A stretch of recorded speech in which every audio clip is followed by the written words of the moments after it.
Good Thursday morning. This is 106.1 KYVZ. Joe Vazuric visiting with ag meteorologist Chris Schrammick at Decision Weather Now, as well as America's Weather Streaming Channel. Chris, looks like temps primarily in the 60s for the most part this morning.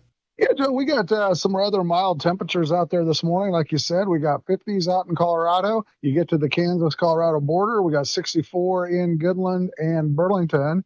Also got 64 being reported in Oberlin. And in between those two, we got 63 in Colby and Norton. Winds are from a southwesterly direction turning to the northwest out there to our west. At around 5 miles per hour, they'll remain light through the day at 5 to 15 and continue from that northwesterly direction. With that downsloping wind, we'll see temperatures warm up into the lower 90s under sunny skies. And then we got a disturbance that will come out of Colorado later this evening and tonight. We could see some isolated rumbles of thunder during the overnight hours. It will be hit and miss. We don't expect much severe weather activity with any of that. And overnight lows will be dropping again into the lower 60s.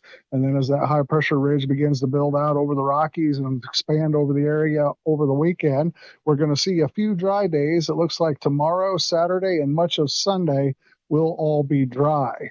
We'll see temperatures climb up into the middle 90s tomorrow, upper 90s on Saturday. Then we'll have a little bit of a backdoor cool front that'll come in on Sunday that could trigger some overnight thunderstorm activity into Monday morning, and that'll drop those temperatures for Sunday and Monday into those middle to upper 80s for a couple days. We'll put thunderstorm chances in the forecast again there Monday evening into Tuesday morning. But once we get to Tuesday, Wednesday, and Thursday of next week, it looks like that high pressure will rebuild back in, and we'll see temperatures climbing back up there into the middle, upper 90s, maybe even hitting triple digits before the end of the week. So it does look like we've got a warmer, hotter, and drier extended forecast. Maybe get a little bit of precipitation the next couple of days or again Sunday, Monday. But for the most part, it looks like we're drying out and warming up in the month of August. Chris, what are normal high and low temperatures for this time of year?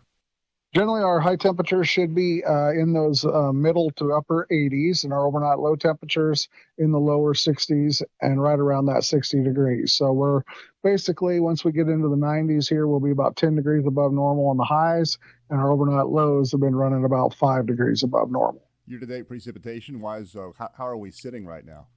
Well, our precipitation, we've been kind of holding on. Last month, we were about a half inch above normal.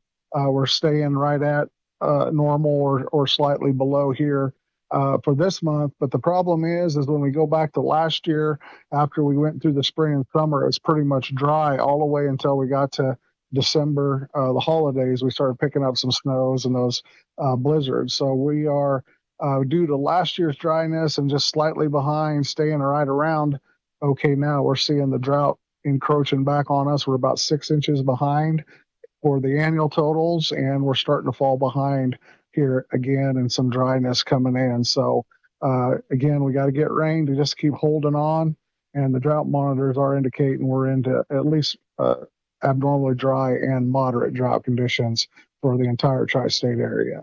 Once again, that's ag meteorologist Chris Schrammick at Decision Weather Now, as well as America's Weather Streaming Channel. For KYVZ Radio, I'm Joe Vazuric.